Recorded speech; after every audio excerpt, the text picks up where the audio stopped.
Muy buenas tardes, tengan apreciables alumnas y alumnos.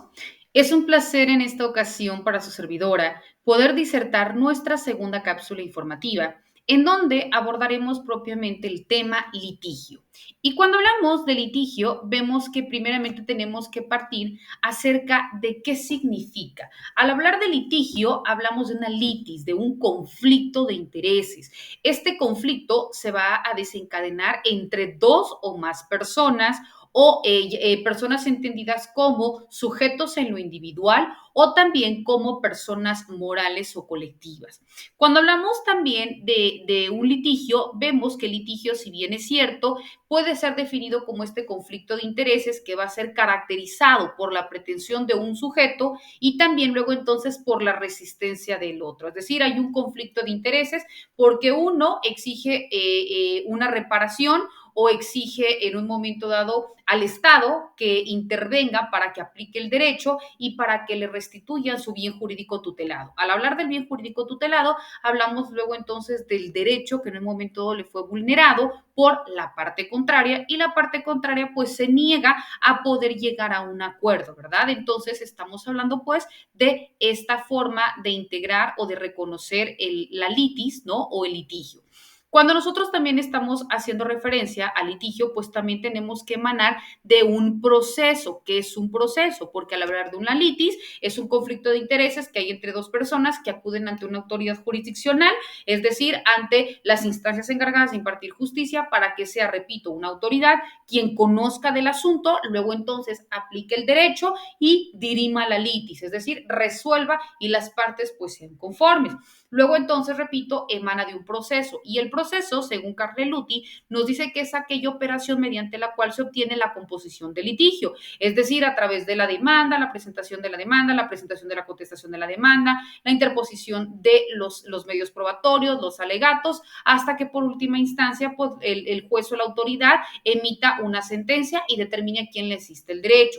Es importante también citar que existe esta relación entre el proceso y el litigio, ya que como bien decimos, el proceso es fundamentalmente llevar al litigio o llevar el caso o el asunto ante un juez y luego entonces realizar o desenvolverlo ante su presencia para que luego entonces el juez conozca y, repito, dirima la litis, ¿no? Si en el litigio se define como un conflicto, bueno, luego entonces vamos a ver por qué no hay un acuerdo entre las partes. ¿Por qué? Porque hablamos de una negativa, de una resistencia.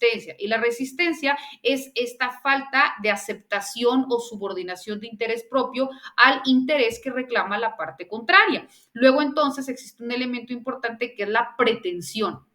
Cuando hablamos de la pretensión es un acto y no un poder, es decir, es aquel que exige una persona porque reclama que una tercera persona le realiza una vulneración ya sea a la vida, a la salud, al patrimonio, etcétera, y que luego entonces está negando a reparar el daño, ya sea, se me ocurre, si me robas mi teléfono y yo identifico que tú fuiste el sujeto, bueno, que me regreses mi teléfono o su equivalente, y tú estás ante una negativa, entonces hay un detrimento en mi patrimonio, ¿no? Si tú me golpeas, bueno, entonces existe una lesión. Entonces, independientemente del asunto que se trate, pero hay una agresión hacia un sujeto, lo comete otro sujeto, repito, puede ser una persona física o una persona moral, y pueden decir, bueno, pero como una persona moral, sí, porque puede ser que yo esté argumentando dentro de mi litis que fui víctima de un despido injustificado a partir de la empresa Patito, ¿no? Ah, pero la empresa Patito no figura bajo el nombre de una persona física, sino como ya vimos, empresa Patito, y que lo integran dos o más personas físicas que constituyen una persona moral. Entonces yo estoy demandando por despido injustificado a la empresa, ¿no? Y en contra de quienes ostenten esta representatividad legal. Entonces aquí por eso se dice que es esta vulneración, en este caso, que yo estoy sintiendo y que acudo ante una autoridad para que yo le haga del conocimiento todos aquellos hechos, la autoridad me requiera mis medios probatorios, mande llamar a la parte contraria, la parte contraria también tiene el derecho de ser oída y vencida dentro de un juicio, ¿no? Por eso es este proceso, y luego entonces la autoridad va a determinar si yo como parte actora me asiste el derecho o la parte demandada le asiste el derecho, ¿no? Repito, tiene que ser una autoridad neutral, una autoridad imparcial, que no tenga ningún tipo de interés de amistad o de enemistad en ninguna de las partes, para que su sentencia pues sea objetiva, ¿no? Sea lo más acorde a derecho, y luego entonces pues ambas partes se vean satisfechas en cuanto al fallo final, ¿no? En cuanto a la resolución final, porque de manera objetiva pues se reparó o se va a aplicar el derecho como tal, ¿verdad? Cuando nosotros, repito, hablamos de esta figura de la pretensión, ¿no? Que emana de un acto y no de un poder, porque el acto es todo aquello que materializan y que luego entonces tiene una consecuencia, ya sea por acción o por omisión, pero genera una consecuencia de derecho. Y obviamente quien lo reclama, la persona que se va a ver vulnerada dentro de esta consecuencia, y en contra de quien pues comete esta alteración, ¿verdad? Se está en presencia de la pretensión cuando manifestamos o declaramos nuestra voluntad, es decir, yo fui víctima de tal circunstancia, entonces yo acudo de manera personalísima a reclamar el derecho, a presentar mi demanda, o, claro está, ¿no? Por conducto de un abogado que en este caso, bueno, pues presente la demanda, ¿no? O en aquellos casos en donde la propia naturaleza del delito, pues también pueda perseguirse de oficio cuando se trata de menores de edad o cuando se trata de mujeres o adultos mayores, bueno, no se necesita que directamente quien fue vulnerado en su bien jurídico tutelado acuda a reclamar un derecho. Basta con que un policía o una denuncia anónima o la autoridad tenga conocimiento para que inicie la carpeta de investigación y luego entonces se determine, ¿no? Lo que conforme a derecho corresponda. Pero ahí estamos hablando de esta pretensión que tiene o emana de la necesidad de la persona que en un momento fue vulnerada en su bien jurídico tutelado, para que reclame al Estado, reclame en un sentido figurado, ¿no? Es decir, para que acuda ante una instancia, ante un tribunal encargado de impartir justicia, y luego entonces acredite todos aquellos elementos y se dé inicio con su proceso, ya que mediante la manifestación o la declaración de voluntad es como se puede materializar el inicio, ya sea de un juicio, en este caso de un proceso en la vía civil, de una demanda, o en la vía penal de una carpeta de investigación.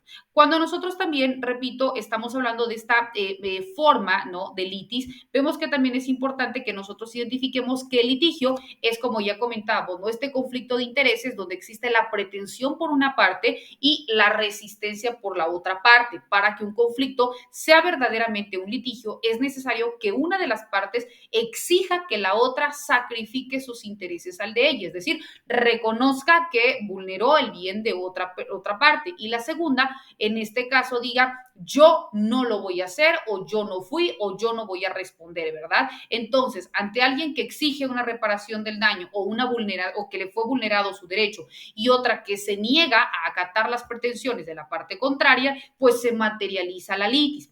En el litigio existen dos partes, ¿no? Y un bien jurídicamente tutelado, y por tanto se va, repito, a materializar este conflicto.